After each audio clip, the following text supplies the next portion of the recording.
Welcome to this quick tip episode of Biz Help for You. I'm Candy Messer, and in 10 minutes or less, I tackle one business question to help you make smarter decisions because I want to see you succeed and truly enjoy running your business. Today, I'm talking about what happens behind the scenes when you hire a new team member in a state where your business isn't currently registered. It's a common situation for growing businesses, especially as remote work becomes even more popular. Welcome to Biz Help for You, the show that saves you the expensive learning curve by providing advice from industry experts in every facet of the entrepreneurial journey. Too many small businesses collapse. According to the U.S. Census Bureau, 20% fail within their first year, and less than 35% make it to their 10th anniversary. The goal of this podcast is to change that statistic. So if you're interested in learning more to be a successful entrepreneur, tune in today. So let's walk through the key steps that you need to take to stay compliant when hiring in a new state.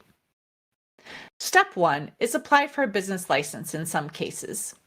Some states do require that you apply for a license even if you have no physical presence in the state, as you need a business ID to apply for a payroll account.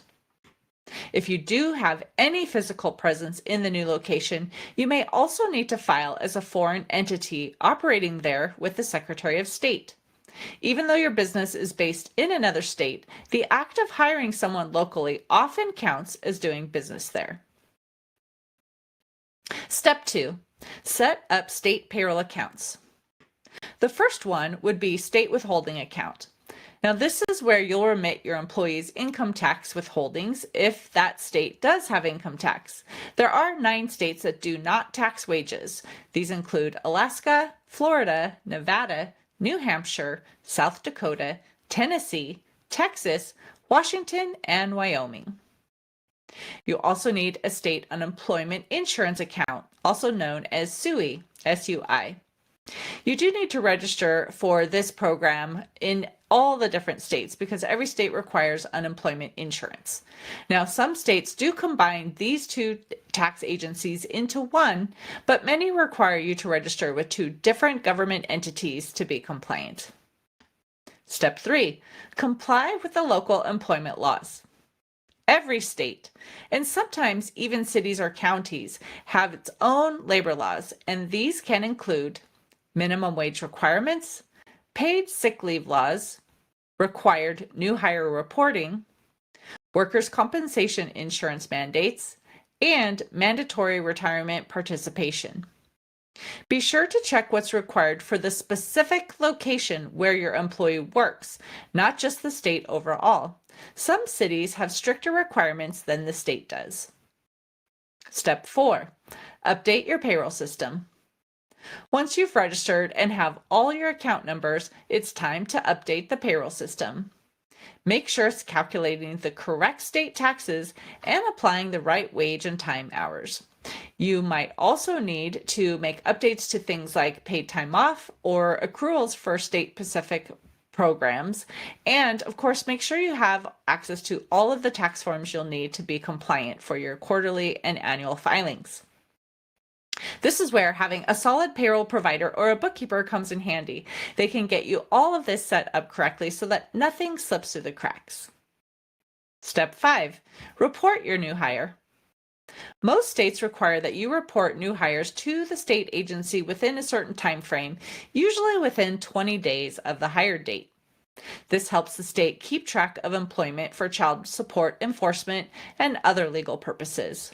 Your payroll software may handle this automatically, but don't assume so. Double check that it's being filed. Number 6, review your insurance. Don't forget about workers' compensation. Most states require that you carry workers' compensation insurance if you have employees working there, even if it's just one person.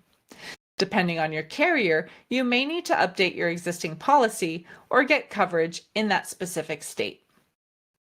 If this sounds overwhelming, don't worry. You don't have to figure it out alone. Helping business owners navigate multi-state compliance is exactly what we do. So if you're hiring across state lines and you want to make sure it's all handled properly, reach out to Affordable Bookkeeping and Payroll Services at 310-534-5577 or contact at abandp.com. We'll be happy to assist you. Thanks for tuning in to this quick tip episode of Biz Help for You.